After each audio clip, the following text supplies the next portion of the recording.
Welcome to news అడ్డా. నేను శ్రీ సౌజన్య. ముందుగా headlines. MLA camp కార్యాలయంపై దాడికి నిరసనగా గజ్వేల్లో కొనసాగుతున్న బంద్. బండి సంజయ్ పై వేముల వీరేశం తీవ్ర విమర్శలు. ఫేస్బుక్ లో మహిళ పేరుతో రిక్వెస్ట్. 2.36 కోట్ల రూపాయలు పోగొట్టుకున్న హైదరాబాద్ టెక్కీ. దేశంలోనే తొలిసారి బేగంపేట ఎయిర్పోర్ట్ రన్వే కింద 6 నెలల అండర్ పాస్. ప్రియురాలి ఇంట్లో తండ్రి ఆగ్రహంతో ప్రాణాలు తీసిన కొడుకులు. తెలంగాణలో పెరగనున్న మద్యం ధరలు. ఇక వివరాల్లోకి వెళ్తే, గజ్వేల్లో ఎమ్మెల్యే క్యాంపు కార్యాలయంపై దాడిని నిరసిస్తూ బీఆర్ఎస్ ఈ రోజు గజ్వేల్ బంద్కు పిలుపునిచ్చింది. దీంతో గజ్వేల్ ప్రజ్ఞాపూర్ మున్సిపాలిటీలో దుకాణాలు మూతపడ్డాయి. బంద్లో భాగంగా గజ్వేల్ ప్రజ్ఞాపూర్ బస్ డిపో ఎదుట బీఆర్ఎస్ శ్రేణులు బైఠాయించారు. ఈ కార్యక్రమంలో గజ్వేల్ నియోజకవర్గం ఇన్ఛార్జ్ వంటేరు ప్రతాప్ రెడ్డి పాల్గొన్నారు. మరోవైపు ఎలాంటి అవాంఛనీయ ఘటనలు చోటు చేసుకోకుండా పోలీసులు భారీ బందోబస్తు చేపట్టారు.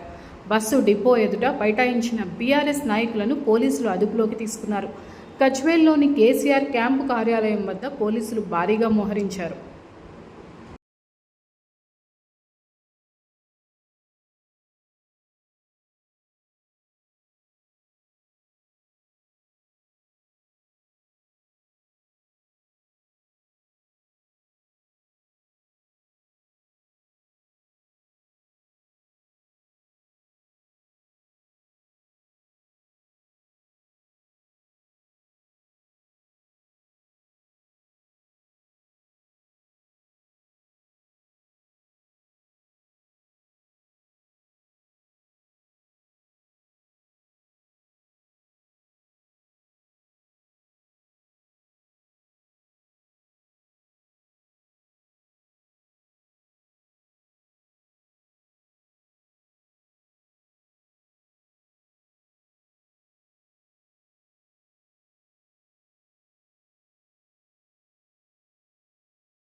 రేవంత్ రెడ్డి గారు అసెంబ్లీలో ఏం మాట్లాడిండు? నా వెనుక కూడా గుండాలున్నారు, నా వెనుక కూడా కండలు తిరిగినటువంటి వ్యక్తులు ఉన్నారని చెప్పి మాట్లాడిండు. దానివల్ల రాష్ట్రంలో ఉండేటువంటి కాంగ్రెస్ పార్టీ మూకలన్నీ కూడా రెచ్చిపై పనిచేస్తున్నాయి. మా నాయకుడే గుండాలను ప్రోత్సహిస్తున్నాడు, మా నాయకుడే అవినీతికి ఎంకరేజ్ చేస్తున్నాడు, మా నాయకుడే మా నాయకుడే అన్ని విధాలా ప్రోత్సహిస్తున్నటువంటి లక్ష్యంతోని ఇలా కాంగ్రెస్ పార్టీ నాయకులు, కాంగ్రెస్ పార్టీ గుండాలు ఇలా రాష్ట్రంలో రెచ్చిపోయి మాట్లాడుతున్నారు. కేసీఆర్ కుటుంబం మీద మాట్లాడినా, మరి తెలంగాణ రాష్ట్ర ప్రజల మీద మాట్లాడినట్టే. కేసీఆర్ అంటే తెలంగాణ, తెలంగాణ అంటే కేసీఆర్. ఇది ప్రజలందరూ కూడా తెలుసు. ఎందుకంటే తెలంగాణ రాష్ట్రం ఎవరు తెచ్చిండ్రు? ఒకవేళ 1969లో తెలంగాణ ఉద్యమం వచ్చింది, ఇంతకంటే బ్రహ్మాండంగా ఉద్యమం చేసిండ్రు. ఆ రోజు తెలంగాణ ప్రాంతంలో చాలా మంది ఎమ్మెల్యేలు గెలిచిండ్రు, ఎంపీలు గెలిచిండ్రు.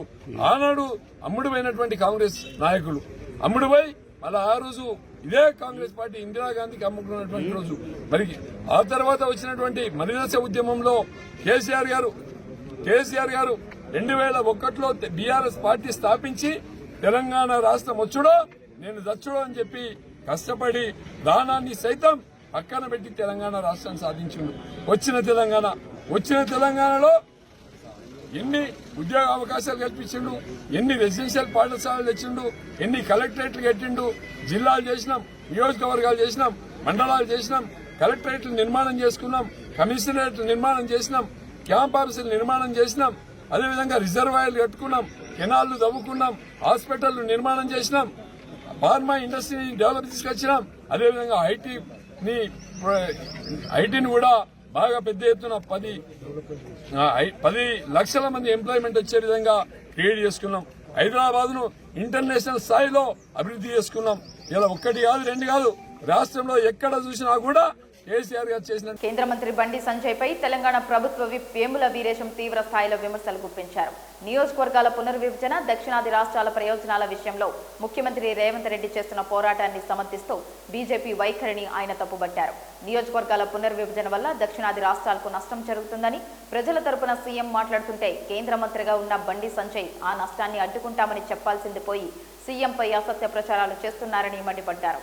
దేశభక్తి కేవలం తనకే ఉన్నట్లు బండి సంజయ్ మాట్లాడుతున్నారని, కానీ దేశం కోసం రక్తాన్ని దారపోసిన చరిత్ర గాంధీ కుటుంబం, కాంగ్రెస్ పార్టీదని ఆయన గుర్తు చేశారు. రేవంత్ రెడ్డి మాట్లాడుతున్న వాస్తవాలకు బీజేపీ నాయకులు భయపడుతున్నారని, అందుకే అవాకులు చవాకులు పేలుతున్నారని ఎద్దేవా చేశారు. తెలంగాణ ప్రజల ఓట్లతో గెలిచి కేంద్ర మంత్రి అయిన బండి సంజయ్ ఈ ప్రాంత ప్రజలకు న్యాయం జరిగేలా పనిచేయాలని, పనిచేయడం చేత కాకపోతే సీఎంతో కలిసి పనిచేయాలని సూచించారు. ముఖ్యమంత్రిపై అనవసర విమర్శలు మానుకోవాలని, వాస్తవాలను గ్రహించి రాష్ట్ర ప్రయోజనాల కోసం పాటుపడాలని హితవు పలికారు. ఫేస్బుక్ లో మహిళ పేరుతో వచ్చిన రిక్వెస్ట్ ఒక సాఫ్ట్వేర్ ఉద్యోగిని నిండా ముంచింది. ఏకంగా 2.36 కోట్ల రూపాయలు మోసపోయాడు. ఈ మేరకు సైబర్ క్రైమ్ పోలీసులు కేసు నమోదు చేసుకుని దర్యాప్తు చేస్తున్నారు. హైదరాబాద్లోని కొండాపూర్లో నివసించే టెక్కీ వీరభద్రరావుకు గత సంవత్సరం ఆగస్టులో ఫేస్బుక్లో కోరా అనే మహిళ పేరుతో ఒక రిక్వెస్ట్ వచ్చింది. తనది సింగపూర్ అని, ప్రస్తుతం ముంబైలో పనిచేస్తున్నారని నమ్మబలికింది. కొన్ని నెలల పాటు ఇద్దరు చాటింగ్ చేసుకున్నారు. తనకు వివిధ దేశాల్లో స్నేహితులు ఉన్నారంటూ వీరభద్రరావును ఒక ఫేస్బుక్ పేజీలో యాడ్ చేసింది. తన స్నేహితులు ఫేస్బుక్ స్టోర్లో పెట్టుబడులు పెట్టి పెద్ద మొత్తంలో లాభాలు ఆర్జించారని, డబ్బులుంటే ట్రేడింగ్ చేయాలంటూ అతనికి సూచించింది. మొదట ఆ మాటలను అతను నమ్మలేదు. కానీ ఆమె పలు సందర్భాల్లో స్నేహితులు లాభాలు ఆర్జించారంటూ చెబుతూ అతన్ని ఒప్పించింది. ఆమె ఒక ఏపీకే ఫైల్ను పంపించగా అతడు డౌన్లోడ్ చేసుకున్నాడు. ఫేస్బుక్ తరహా యాప్ వీరభద్రరావు ఫోన్లో కనిపించింది. ఈ యాప్లోని స్టోర్ ద్వారా వస్తువులు కొనుగోలు చేస్తే లాభాలు ఉంటాయని, ఇంకా ఏమైనా సూచనలు కావాలంటే జర్మనీకి చెందిన తన స్నేహితురాలు బెల్లాతో మాట్లాడాలని ఆమె ఫోన్ నెంబర్ ఇచ్చింది. వీరభద్రరావు బెల్లా చెప్పినట్లుగా పెట్టుబడులు పెడుతూ వచ్చాడు. ఇలా గత సంవత్సరం సెప్టెంబర్ 1 నుంచి డిసెంబర్ 12 మధ్య కాలంలో 2.36 కోట్లు పెట్టుబడులుగా పెట్టాడు.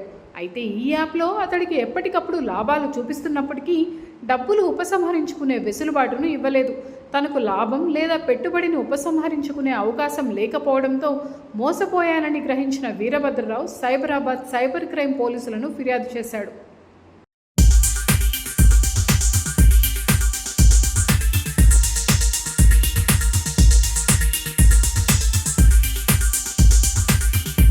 హైదరాబాద్ నగరంలో ట్రాఫిక్ రద్దీని తగ్గించేందుకు తెలంగాణ ప్రభుత్వం ఒక వినూత్న ప్రతిపాదనతో ముందుకు వెళ్తోంది. బేగంపేట విమానాశ్రయం రన్వే కింద 600 మీటర్ల పొడవైన 6 లేన్ల అండర్ పాస్ సొరంగం నిర్మించేందుకు సన్నాహాలు చేస్తోంది. రాష్ట్ర ప్రభుత్వం పంపిన ఈ ప్రతిపాదన ప్రస్తుతం ఎయిర్పోర్ట్ అథారిటీ ఆఫ్ ఇండియా పరిశీలనలో ఉంది. మరో 2 వారాల్లో దీనికి అనుమతులు లభించే అవకాశం ఉందని హెచ్ఎండి అధికారులు ధీమా వ్యక్తం చేస్తున్నారు. నగరంలోని ప్యారడైజ్ నుంచి సుచిత్ర జంక్షన్ వరకు నిర్మిస్తున్న 5.5 కిలోమీటర్ల కారిడార్లో భాగంగా ఈ సొరంగ మార్గాన్ని ప్లాన్ చేశారు. ముఖ్యంగా తాడ్బండ్ వద్ద ఉన్న ఒక మలుపు రహదారి విస్తరణకు అడ్డంకిగా మారింది. ఈ సమస్యను అధిగమించేందుకు రన్వే కింద నుంచి సొరంగం నిర్మించాలని అధికారులు నిర్ణయించారు. సంబంధించిన డిజైన్లను national highway authority of India, AI బృందాలు సంయుక్తంగా సమీక్షిస్తున్నాయి. దేశంలోనే తొలిసారిగా నగర ట్రాఫిక్ కోసం విమానాశ్రయం కింద భూగర్భ మార్గాన్ని నిర్మిస్తున్నట్లు గత నెలలో ముఖ్యమంత్రి రేవంత్ రెడ్డి ప్రకటించారు. ఈ ప్రాజెక్టు నిర్మాణానికి త్వరలోనే అనుమతి ఇస్తామని హెచ్ఎండిఏ కమిషనర్కు హామీ ఇచ్చినట్లు సమాచారం. మొత్తం ప్రాజెక్టు 2 ఏళ్లలో పూర్తవుతుందని అధికారులు అంచనా వేస్తున్నారు. ఇదే తరహాలో ఉత్తరప్రదేశ్లోని వారణాసి అంతర్జాతీయ విమానాశ్రయం కింద కూడా ఒక అండర్ పాస్ను నిర్మిస్తున్నారు.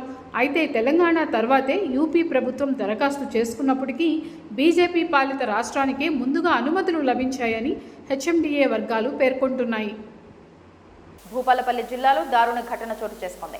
తండ్రి వివాహితర సంబంధం కొనసాగిస్తున్నాడు అనే ఆగ్రహంతో కన్న కొడుకులే అతన్ని హతమార్చారు. జిల్లాలోని రేపాక గ్రామానికి చెందిన కుర్రే చేరాలు ఈ ఘటనలో ప్రాణాలు కోల్పోయాడు.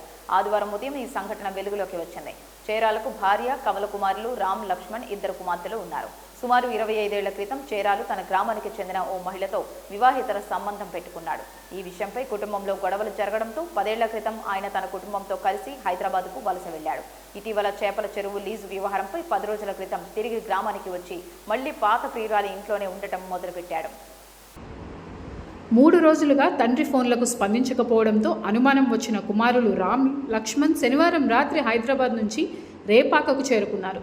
ప్రియురాలి ఇంట్లో ఉన్న తండ్రిని చూసి ఆగ్రహంతో విచక్షణారహితంగా దాడి చేశారు. ఈ దాడిలో తీవ్రంగా గాయపడిన చేరాలు ఆసుపత్రిలో చికిత్స పొందుతూ మృతి చెందాడు. శనివారం అర్ధరాత్రి కొడుకులు గొడ్డలితో దాడి చేశారని, అడ్డు వచ్చిన మహిళ మెడలోని బంగారు గొలుసు లాక్కొని పారిపోయారని పోలీసులు పేర్కొన్నారు. అయితే కొడుకులు కోపంతో తండ్రి తలపై బలంగా మోదటంతో పాటు కడుపులో పిడిగుద్దులు గుద్దటంతోనే తీవ్రంగా గాయపడ్డాడని, వారే ఆసుపత్రికి తరలించారని గ్రామస్తులు అంటున్నారు.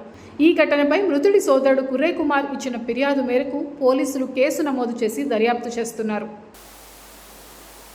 రాష్ట్రంలోని మద్యం ప్రియులకు త్వరలో ధరల షాక్ తగలనుంది. మే నెల నుంచి మద్యం, బీర్ల ధరలు పెరిగే అవకాశాలు స్పష్టంగా కనిపిస్తున్నాయి. పశ్చిమాసియాలో యుద్ధం కారణంగా అంతర్జాతీయంగా నెలకొన్న పరిస్థితులు, రాష్ట్రంలో మద్యం ధరల సమీక్ష గడువు ముగియడం వంటివి ఇందుకు ప్రధాన కారణాలుగా నిలుస్తున్నాయి. పశ్చిమాసియాలో యుద్ధం వల్ల సహజ వాయువు సరఫరా వ్యవస్థ దెబ్బతినడంతో గాజు సీసాల తయారీ ఖర్చు విపరీతంగా పెరిగింది. ఫలితంగా దేశంలో గాజు సీసాల ఉత్పత్తి 40% వరకు పడిపోగా ఖాళీ సీసాల ధరలు 20% పెరిగాయి. ఈ అదనపు భారాన్ని భరించలేమని ధరలను 12 నుంచి 15% పెంచాలని డిస్టిలరీ యాజమాన్యాలు ప్రభుత్వాన్ని కోరుతున్నాయి. ఇటీవల ఎక్సైజ్ శాఖ అధికారులను కలిసి ఈ మేరకు వినతి పత్రం కూడా సమర్పించాయి. తయారీదారుల విజ్ఞప్తితో ప్రభుత్వం కూడా ధరల పెంపుపై సానుకూలంగా ఉన్నట్లు తెలుస్తుంది. ఈ అంశంపై అధ్యయనం చేసేందుకు రిటైర్డ్ జడ్జ్ నేతృత్వంలో ఓ జ్యుడిషియల్ కమిటీని నియమించింది. ఈ committee bottle size, brand range, tax వంటి వివిధ అంశాలను పరిగణనలోకి తీసుకొని ధరల పెంపుపై ప్రభుత్వానికి నివేదిక సమర్పించనుంది. ముఖ్యంగా బీర్ల ధరల పెంపు అనివార్యంగా కనిపిస్తోంది. గత ఏడాది 15% ధరలు పెరిగినప్పటికీ ప్రస్తుతం సీసాల కొరత, అల్యూమినియం క్యాన్ల ధరలు పెరగడంతో కంపెనీలు మరోసారి పెంపును కోరుతున్నాయి. వేసవిలో బీర్లకు డిమాండ్ 30% పెరుగుతుండగా సరఫరా 20% తగ్గడంతో ఇప్పటికే కొన్ని ప్రాంతాల్లో కొరత మొదలైంది. ఈ కమిటీ నివేదిక ఆధారంగా మే నెలలో ప్రభుత్వం కొత్త ధరలను ప్రకటించే అవకాశం ఉంది. సరఫరాలో అంతరాయాలు ఏర్పడితే బ్లాక్ మార్కెట్ పెరిగే ప్రమాదం ఉందని ఎక్సైజ్ శాఖ ఆందోళన చెందుతోంది. మొత్తంగా ఎక్కడో జరుగుతున్న యుద్ధం రాష్ట్రంలోని మందుబాబుల జేబులకు చిల్లు పెట్టడం ఖాయంగా కనిపిస్తోంది.